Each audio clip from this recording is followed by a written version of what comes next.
Hello, how are you? Welcome to my channel. My name is Ruth and today I'm doing the finale. It's very sad. For Jacob Hanning. It will be coming back next year. Both, I would imagine, in Emily Max's case. I would hope so. I can't imagine it won't, since it's such a popular project. But also on my channel because I love it. It's my favourite. I just adore it. Emily from Emily and Max created this project. She was inspired by a YouTuber, or booktuber I should say, called Books with Maddie. So I'll have all that linked down below. But yeah, this is the finale. It makes me sad. But it just means we have a little bit of a break, and I believe it's back then on the 20th of January. So, how did I get on? First and foremost, I was so convinced I was doing so well. I was like, yeah, 5 items in. No, she brought in an extra one. So 6 items I have. Honest to God, math, the most basic of math. I can't even count to 5. Times are tough. In November, I brought in the Joker, and it was in it for the lot. Or are you joking me? Which means it's something that you don't necessarily want to pan. That doesn't mean hate panning. It can be, but it doesn't have to be. It just means something that you maybe love and don't want to use up, or something that'll take a long time to use up, etc. So I brought in this because I do love it, but it does take me a long time to do lip products. It's still not finished, unfortunately. I got 28 uses out of it in this project, so I got a lot of use, which is great. I'm happy about that. So that unfortunately did not make goal. Next up was the 10 of clubs, and that was Glittery, and I brought in my gorgeous Cosmic Brushes Undergrowth palette, and it is so stinking pretty and I love it. And the shade I brought in was this shade here called a Fungi, and this is what it looks like, and it certainly is. It's on, don't know if you can tell, you can't tell. It's on my eyelids at the moment, and it is certainly a glittery goodness. Oh, look at it, look at it, look at how pretty it is. Oh, I love it, love it. I just watched Kat from Kitchnitch Job Beauty News Girls, and she did a review of this, and I was like, oh, I want to do some of the looks that she did with it because it's just so pretty. But yeah, I had this in for 10 uses and I have met my goal. Very happy. 4 clubs was matte, so I brought in the Juvia's Place Bronzed Bronzy in light. I don't know what they're calling it. This is what it looks like. This is what it looks like on the inside, and I thoroughly enjoyed it. It's great for me for this time of year. I mean, so pale. This shade is so pale, and then this shade is just a little bit warmer, and often as not I'll just switch the two together and just make a bronzer that suits. But just this time of year, this is gorgeous for me. I really, really like it.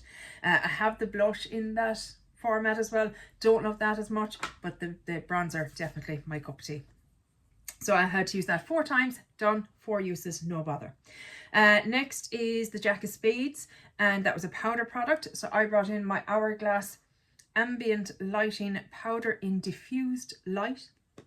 I had to use it 11 times and I hit that goal, no problem at all. I use it under my eyes every time I do my makeup, and I enjoy it immensely. Next up was the 8 of clubs, and that was, oh, the shame.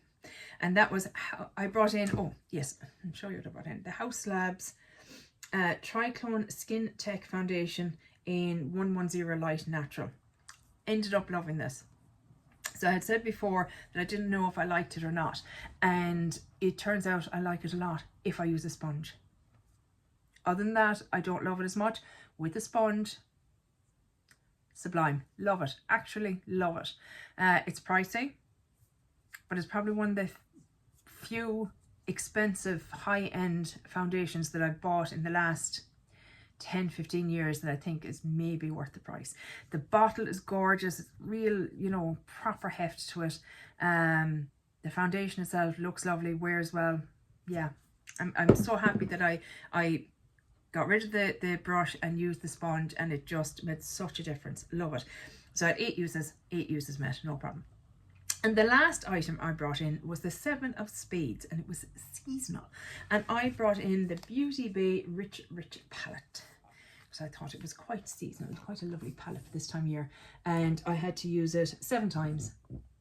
And by that I said it doesn't have to be 7 different looks. It could just be using one of the, you know, each, using the palette. So if I used, God almighty word, so if I used that, that was 1 use. If I used that, that was 2 uses, 3, 4, you know what I mean.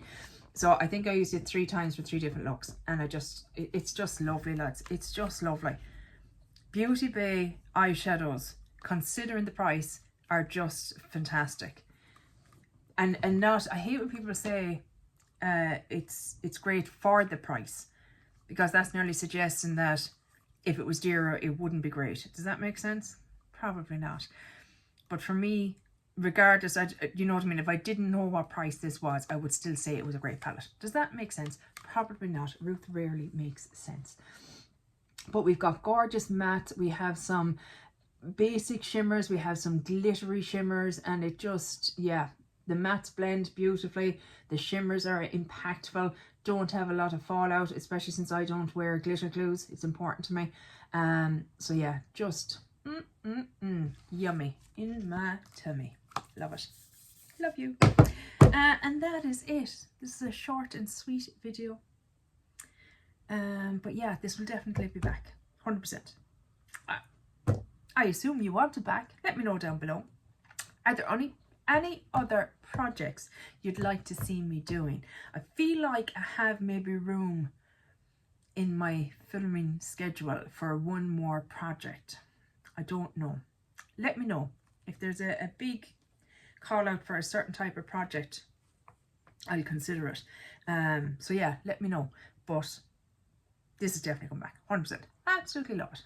Yeah, that's it for this video, guys. I really hope you enjoyed it, and hopefully I'll chat to you in the next one. Take care. Bye. Slán.